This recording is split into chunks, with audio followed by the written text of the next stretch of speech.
Now this is something I wouldn't normally do, which is put kitty litter on top of a kitchen table, but this is a brand new tray, it's not been used before, so it's not going to be an issue.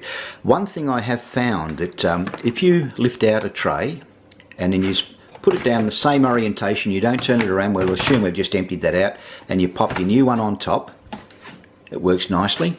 When you pop this one up, which is your next one to do the filtering, it'll drop straight through.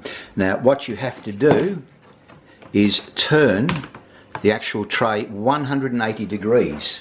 So if I lift that one up and turn that 180 degrees and put it down again, it locks. So that's something you have to bear in mind when you're using these to fill.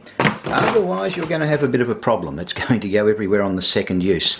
So what you're looking for is on the end is make certain there's always a gap between the trays, and that way you won't have an issue. So that's just something to bear in mind when using this.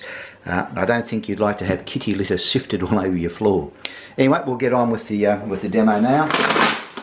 I've got some kitty litter here. Now I've just simply filled up the tray with a bit of kitty litter, and it doesn't really matter what brand you use, that's just the one that we picked up for it.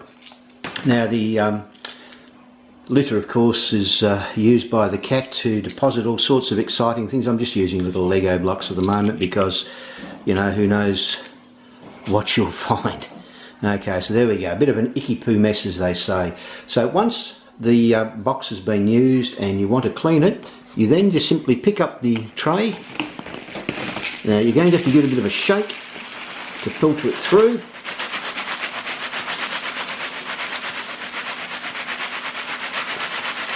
And as you can see,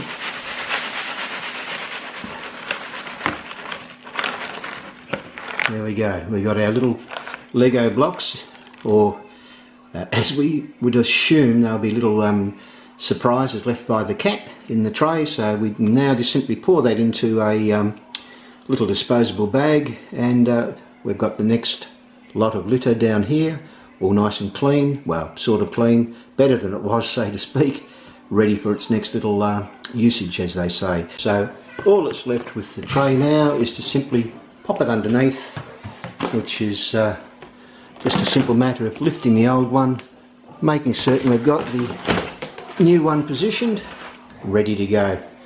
And that's basically all there is to the kitty litter tray.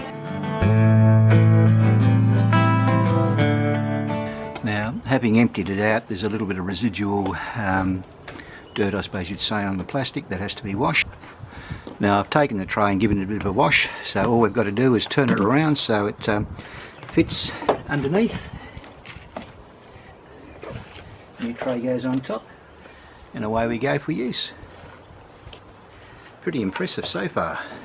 So after 1 week of using the kitty little tray, I finished up using an 80 litre plastic container. I've cut out a little square, as you can see on the side there, and what that does, it makes it a bit easier for the tray. We just pop it in there, and it keeps the litter itself inside the actual box instead of going all over the floor. It just makes it a bit cleaner for me.